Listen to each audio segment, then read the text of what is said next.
Hai teman-teman, welcome back in my YouTube channel, Vika Lovely, Training Ding Ding. Nah, kali ini kita akan membahas terkait materi kelas 11, zat-zat makanan, edisi lemak. Nah, teman-teman, sebelumnya aku mau mengingatkan lagi terkait zat-zat makanan. Jadi, zat-zat makanan itu disebut juga dengan gizi atau nutrisi. Nah, apa sih sebenarnya makanan bergizi itu?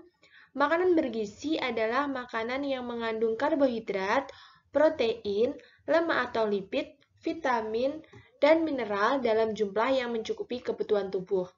Nah, karbohidrat, protein, dan lemak itu merupakan makronutrien. Makronutrien merupakan zat-zat makanan yang dibutuhkan tubuh dalam jumlah yang banyak. Sementara vitamin dan mineral merupakan mikronutrien karena diperlukan oleh tubuh dalam jumlah yang sedikit. Selanjutnya terkait lemak. Yang pertama, definisi dari lemak. Istilah lipid itu meliputi senyawa-senyawa heterogeni termasuk lemak dan minyak. Nah, lipid ini bersifat sukar larut dalam air, tetapi pada keadaan tertentu dia akan membentuk emulsi, misalnya saat dicerna di usus. Lipid larut dalam pelarut nonpolar, misalnya etanol, ether, kloroform, dan juga benzena. Nah, yang kedua terkait struktur dari lemak. Jadi, lemak itu memiliki struktur atau terdiri dari atom karbon C, hidrogen H, dan oksigen O. Berikutnya kita akan membahas terkait sumber-sumber lemak. Nah, jadi teman-teman di sini udah pada tahu belum sebenarnya lemak itu dapat berasal dari mana aja ya? Jadi, lemak itu dapat berasal dari sumber hewani maupun nabati, tumbuh-tumbuhan. Yang pertama, lemak hewan atau biasanya disebut dengan gajih. Nah, itu berasal dari berbagai jenis hewan, teman-teman. Misalnya sapi, kambing, unggas, kelinci, kemudian juga bisa terambil dari telur, susu, produk olahan susu seperti krim, mentega atau butter maupun keju. Nah, sedangkan lemak nabati itu contohnya minyak zaitun, minyak kelapa sawit, minyak kelapa, minyak biji kapas, dan minyak jagung. Teman-teman harus tahu ya, bahwa semua minyak nabati itu mengandung sterol, bukan kolesterol.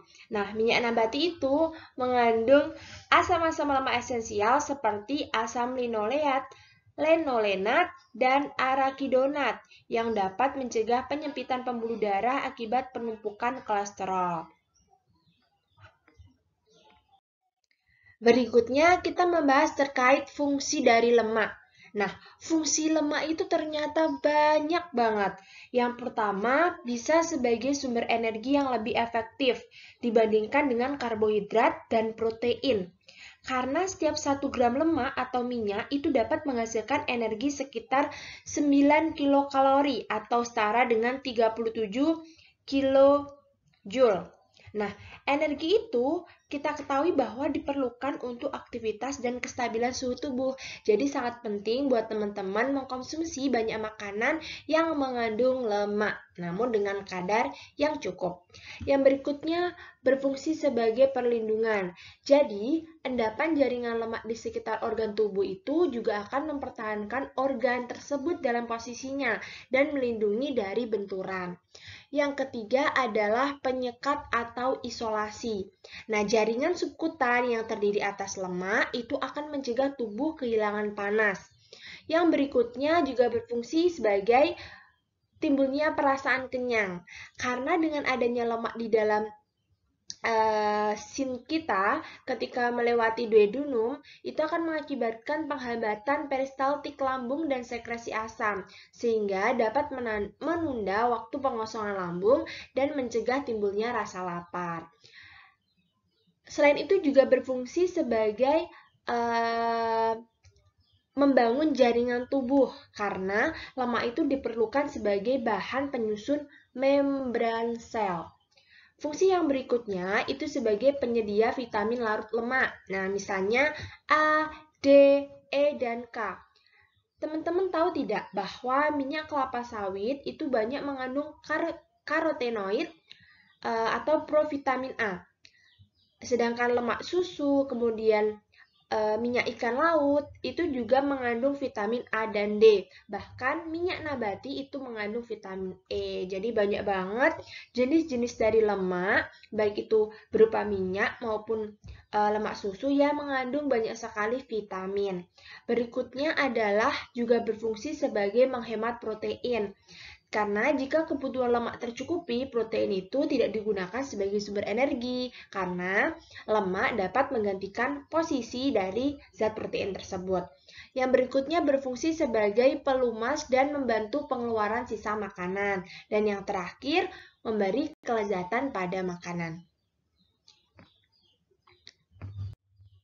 Berikutnya, kita akan membahas terkait pengaruh asam lemak omega 3 terhadap kesehatan. Sebenarnya, apakah berpengaruh ya asam lemak omega 3 terhadap kesehatan? Ternyata berdasarkan beberapa penelitian, asam lemak omega 3 itu sangat berpengaruh terhadap kesehatan dengan memberikan pengaruh yang baik. Asam lemak omega 3 terutama EPA dan DHA yang merupakan asam lemak esensial yang berpengaruh baik terhadap kesehatan karena dapat mencegah dan menghambat pertumbuhan sel kanker maupun memperbaiki tekanan darah, mencegah penyakit jantung, kemudian meningkatkan kekebalan tubuh, bahkan juga membantu perkembangan otak dan daya ingat, sehingga dapat meningkatkan kemampuan belajar dan juga mengingat. Nah, sebenarnya sumber asam lemak omega 3 itu dapat diperoleh dari mana saja? Banyak banget teman-teman, jadi bisa diperoleh dari ikan salmon, ikan tuna, ikan tenggiri, telur, kemudian kacang kenari, kedelai, sayur bayam, brokoli, dan masih banyak lagi. Jadi sangat disarankan teman-teman untuk mengkonsumsi makanan-makanan yang mengandung asam lemak omega 3. Nah, sekian pembahasan terkait lemak. Next video kita akan membahas terkait protein. Jadi stay tune terus di channel YouTube kami. Jangan lupa buat ada pertanyaan bisa langsung diketik di kolom komentar. See you teman-teman.